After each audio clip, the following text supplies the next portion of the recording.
minute, Kathy. Sorry, Kim, I don't have time to talk. I've got to get to court. It won't take long. But I couldn't sleep last night after what you said. I'll be under oath. I have to tell the truth. Yeah, and you know what the truth is. Steve drove at you deliberately. I don't understand why you suddenly seem to have doubts about that. I meant what I said about being afraid of Steve. That man is dangerous. I'm sorry, Kim. I don't think we should be having this conversation, not with the trial about to start. If you don't mind.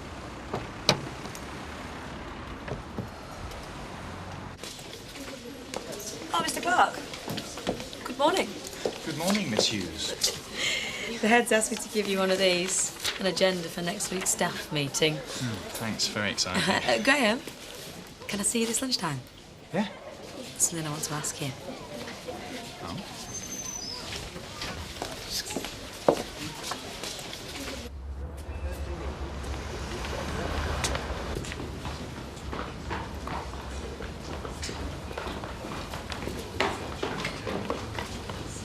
You won't be able to take her in. Huh? If I want your opinion, I'll apply for legal aid, OK? She's right, you know, Law. Look, I take my childcare and responsibilities seriously, Betty. Me and Belle are bonding. Will you come this way, please? You know, Laura, this is going to be the happiest week of my life. If Kim gets sent down, you mean? When she gets sent down, let's look on the bright side. Well, I wouldn't count on it. I better go. Do anything to be able to get in there with you. Oh, do you want me to have a word with the defence? Ask them to call you first? Very funny.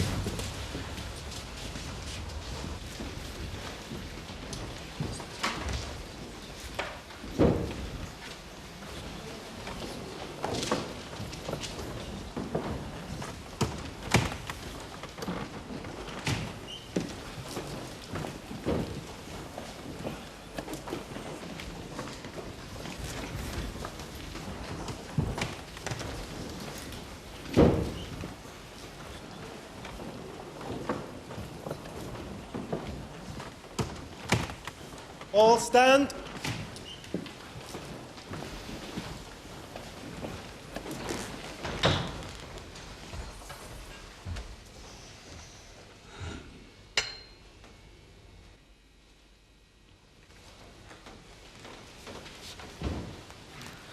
Are you Kim Jane Marchant?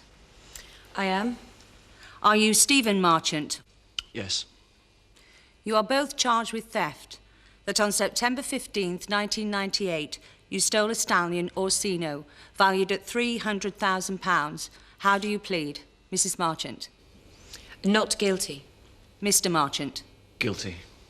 You are further charged with attempting to obtain money by deception, namely the insurance from the loss of the horse Orsino. How do you plead, Mrs. Marchant? Not guilty. Mr. Marchant? Guilty. Mr. Marchant, you are further charged with attempted murder in that on the night of September 15th, 1998, you drove a vehicle at high speed at one Mrs. Kathy Glover with the intent of killing her. How do you plead? Not guilty. You may both sit down. Your Honour, I appear for the prosecution. My learned friend, Mr. Derbyshire, appears as defence counsel for Mrs. Marchant, and my learned friend, Mr. Keating, appears as defence counsel for Mr. Marchant. Your Honour, the accused, Mr. and Mrs. Marchant, are bound together not only by the vows of marriage, but by greed and ambition. They enjoyed wealth. So when they lost all their money, they decided to take desperate measures. Mrs. Marchant will claim that her husband acted alone, but the prosecution will seek to prove that they acted together in planning the theft and the ensuing deception. The plan went disastrously wrong, so much so that in his determination to avoid recognition and capture, Mr. Marchant deliberately tried to kill an innocent young woman, Mrs. Kathy Glover, who had the misfortune to be in the wrong place at the wrong time.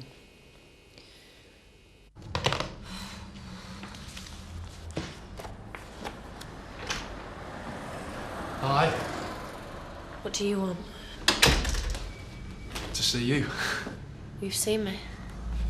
Thought you might be grappling with a fractious spaniel. How's it going, the studying? Shouldn't you be frying onions or something? I'll take a minute. I've got something for you. Hello. I'm looking for Paddy. He's not here. Well, I'll see you later. Would you know where he is? Yeah, he's out on a call. Working. That's what we do here when people let us.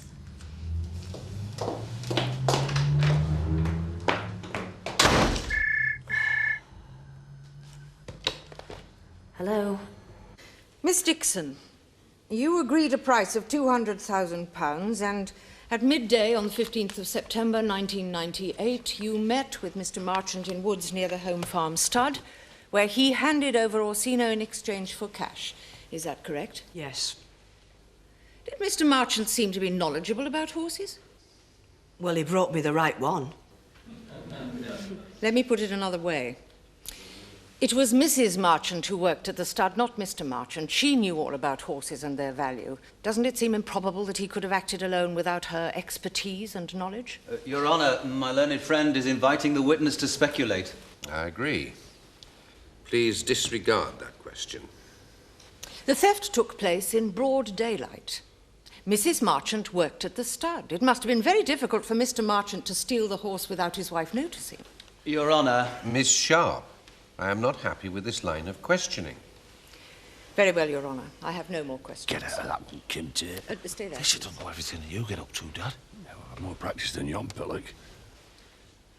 Miss Dixon, did you at any time during the planning and execution of the theft have any dealings with my client, Mrs. Marchant? No. Did Mr. Marchant at any time suggest that my client was involved? No. Thank you, Miss Dixon.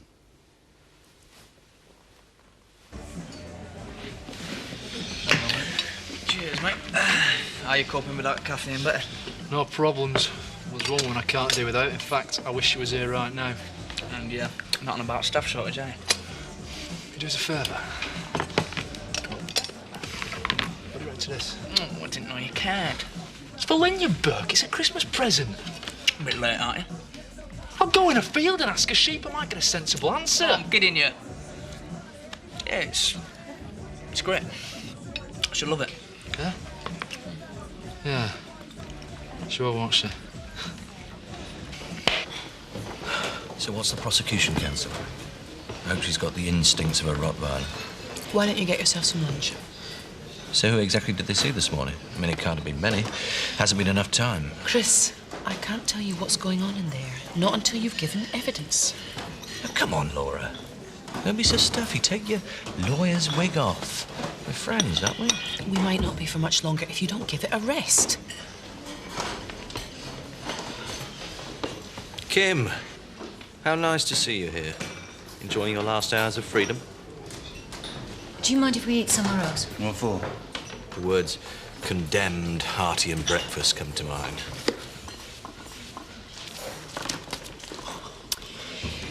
There's a slug in my salad. You should eat it. It's better than the stuff you'll get in prison. You said you had something to ask. Am I supposed to guess? I cannot remember the last time I felt this happy. Being with you it's great. And I don't want to spoil anything, but I was wondering, well, you've been staying over at my house quite a lot recently, and... I see you want us to cool it for a bit. No, quite the opposite, silly. I want you to move in with me. There, I said it.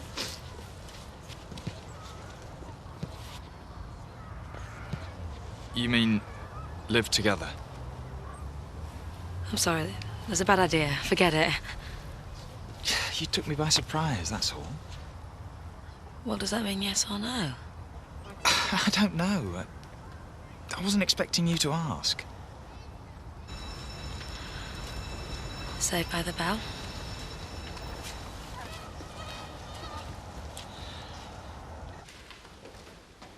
Mr. Shepherd, on the evening of September the 15th, 1998, you were working as a security guard on the home farm stud. That's right, yes. Now, as we know, earlier that day, the horse Orsino was stolen and another horse, Toby, was placed in his stall. During the course of the evening, did you look in Orsino's stall? No. Why was that? Mrs. Marchant said she checked the stalls. Is that usual? No. If you had checked, would you have noticed that the horse in the stall was not in fact Orsino? I think so. I'd have certainly noticed that one of the stalls was empty. Is it fair to assume that Mrs. Marchant would have noticed that Orsino was missing? If I would, she would. So we have to ask why, on that night of all nights, Mrs. Marchant offered to check the stalls. Was it perhaps to conceal the fact that the most valuable horse in the entire stud was missing? You'd better ask her. Don't worry, Mr. Shepherd, I intend to.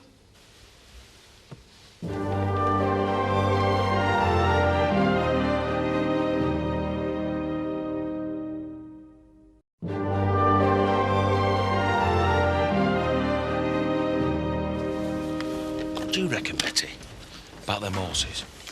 Oh, I don't know, love. I can never tell the difference between a dray horse and a Derby winner. I've been having that trouble for years, Betty. Shh. Mr. Shepherd, was this the first time that my client, Mrs. Marchant, had checked the stalls? No, she did it from time to time. So, not that unusual then? You didn't walk around with Mrs. Marchant while she made her check? No, of course I didn't. So, you don't know how thorough she was? No. You don't know whether she looked into every stall or whether she had a casual glance as she walked by? Mr. Shepherd? No, I don't know. Exactly. You don't know. In fact, I think it would be fair to say that your so-called evidence amounts to little more than guesswork. Don't you agree?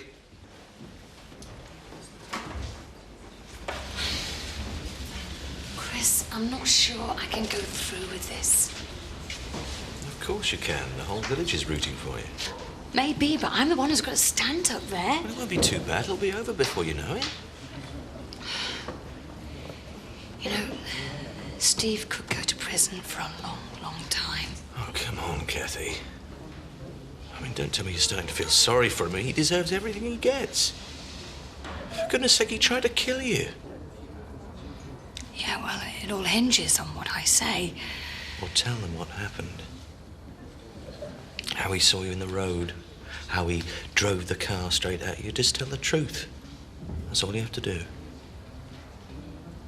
I'd called round at the Marchants to see if I could get Steve, Mr. Marchant, to sign up for the fun run. And who was there when you arrived? Mrs. Marchant and Zoe Tate, her stepdaughter. They'd been having dinner. Mr. Marchant? He was upstairs making some phone calls. Did you see him up there? No, I didn't want to disturb him. Well, how can you be certain he was there? Because Kim, Mrs. Marchant, went upstairs to ask him about the fun run, and she shouted to him through the door.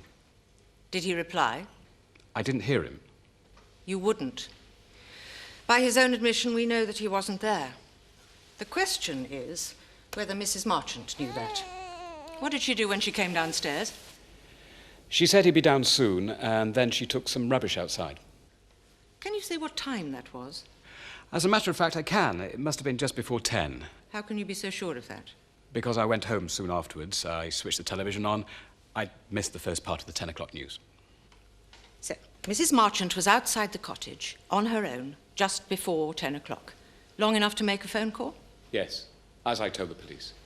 Mrs. Marchant came back in, having dealt with the rubbish. What happened then? We chatted for a few more minutes. Then Mr. Marchant came downstairs. What did he say? He said he'd be delighted to do the fun run. So he got the message, one way or another. Mrs. Marchant asked him. Indeed she did. And if Mr. Marchant wasn't in the house when Mrs. Marchant went upstairs, how can she have communicated with him except by phone? She'll be hungry, Your Honour. She's got all her legs, hasn't she, Dad? I work same. It's not that, Your Honour. She's wet. It must be the excitement. I'll go and change her. Remove that child at once, or you'll be held in contempt of court. I'll keep your wig on. We don't want to get in the wrong impression of British justice, do we? Leave this court. I bet you feel like a good cry too.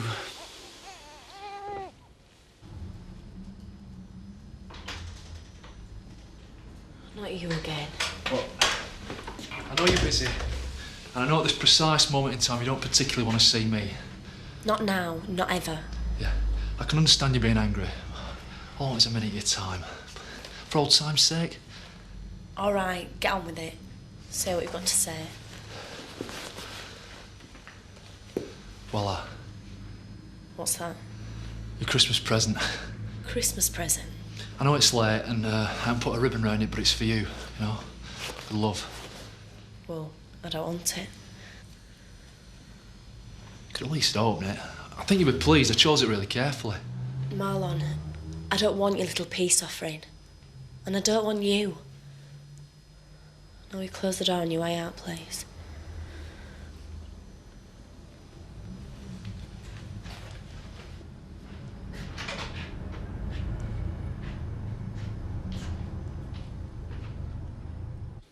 Detective Inspector, the money in this case was never recovered, is that right? That's correct. Have you any idea where it might be? Our inquiries are continuing. I take it that means no. Is it true that in the early days of your investigation, Mr. Marchant made a full confession and accepted full responsibility for the theft? Yes, he did. He in no way implicated my client, Mrs. Marchant? Not at the time, no. However, he later changed his statement. Yes, he did, didn't he? He came to you and told you that his wife was involved. But you didn't believe a word of it, did you? Not at the time, no. Well, what made you change your mind and decide that Mrs. Marchant had a case to answer? We received some new evidence. Ah, yes. The itemized phone bill brought to your notice by Mr. Christopher Tate. Yes? Mr. Tate visited you a number of times during your inquiry, did he not? Yes. Why? He thought he might have information that could be useful to us. And was it? Not initially, no. You questioned Mrs. Marchant on 2 occasions, following information received from Mr. Tate. That wasn't the only reason we brought her in. You questioned her twice and released her on both occasions without charge. Yes. Nonetheless, you seem to have a very high regard for Mr. Tate's ability as an amateur sleuth. Perhaps you should enlist his aid to find the missing money. Mr. Derbyshire, your levity is inappropriate. Detective Inspector, would you say that in his efforts to assist you in your inquiries, Mr. Tate was being entirely impartial? Your Honour, the Detective Inspector's opinions of Mr. Tate are of no relevance. I agree.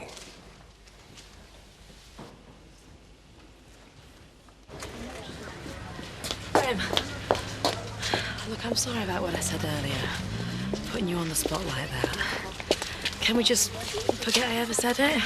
Start again? You're assuming I'm going to say no. We didn't seem very keen on the idea. It's not that, but it's a big commitment. If I'm honest, it scares me. You said yourself it could ruin everything. Yeah, I know.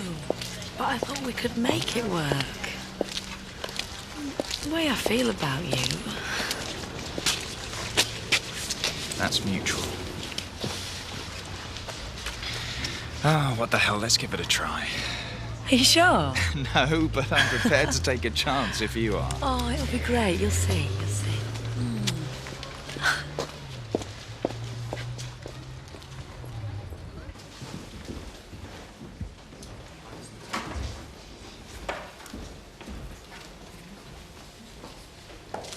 I swear by Almighty God that the evidence I shall give shall be the truth, the whole truth, and nothing but the truth.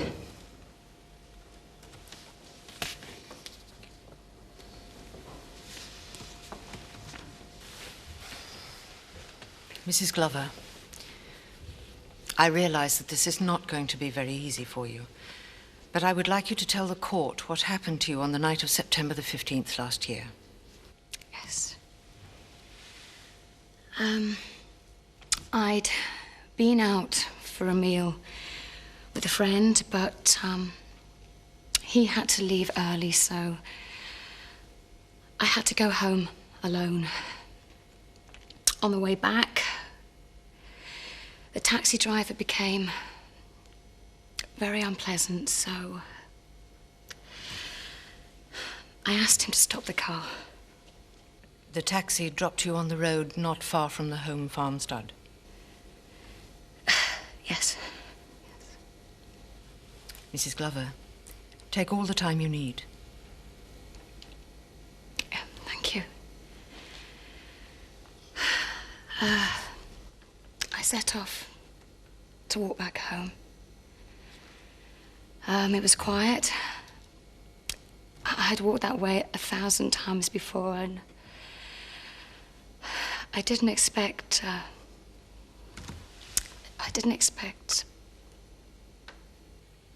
What happened?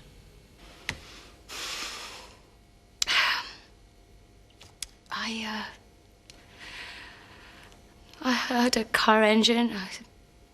I saw headlights coming towards me. I thought it would stop and try and avoid me, but it didn't. It drove straight at me. Did you see the driver? Mrs. Glover, this is very important. Were you able to recognize the driver? I'm sorry. Your Honour, might I request a brief adjournment? Yes, I think that would be appropriate. You haven't been to the trial, have you, Jack? No, I couldn't take a day off from the farm. I don't suppose you've heard any news, have you?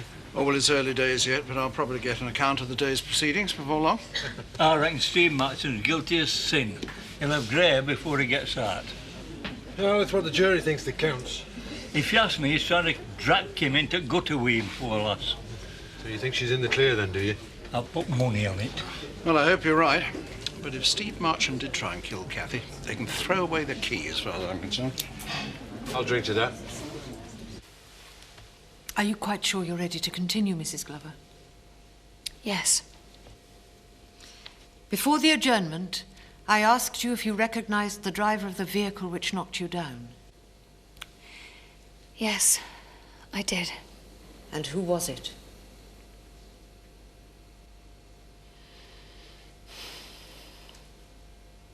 It was Steve Marchant. Are you certain of that? Yes, it was him. He saw me, he could have avoided me, but he deliberately drove straight at me. He tried to kill me,